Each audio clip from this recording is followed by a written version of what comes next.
संपूर्ण कुटुंबाला संपवण्यासाठी रचला भयंकर कट.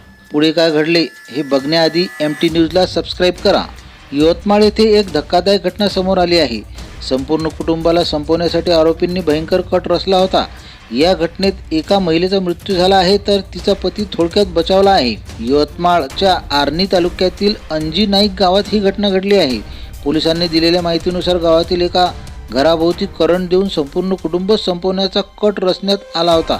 यात एक महिला ठार झाली असून तिचा पती थोडक्यात बचावला आहे. परंपरागत राजकीय वैमनस्यातून वचपा काढण्यासाठी हा धक्कादायक प्रकार घडला असल्याची माहिती समोर येते. आरोपींनी चक्क विरोधकांच्या घराभोवती तारा बांधून त्यात वीज प्रवाह सोडला. यात 37 वर्षीय महिलेचा विजेच्या धक्क्याने जागीच मृत्यू झाला तर तिचा पती थोडक्यात बचावला.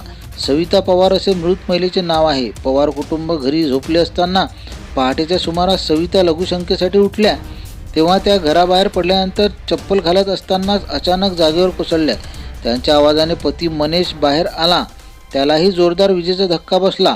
आरडाओरडा केल्यानंतर शेजाऱ्यांनी दोघांनाही आर्णी रुग्णालयात हलवले. रुग्णालयात पोहोचल्यानंतर डॉक्टरांनी सविताला 20 तारेचा स्पर्श होऊन मृत्यू झाल्याचे सांगितले. या प्रकरणी मनेश पवार यांच्या तक्रारीवरून घाटंजी पोलिसांनी इंदल राठोड, सुदाम चव्हाण, गणेश राठोड, विनोद चव्हाण, राजू जाधव, चेतन चव्हाण या 6 जणांविरुद्ध खुनाचा गुन्हा दाखल करण्यात आला आहे.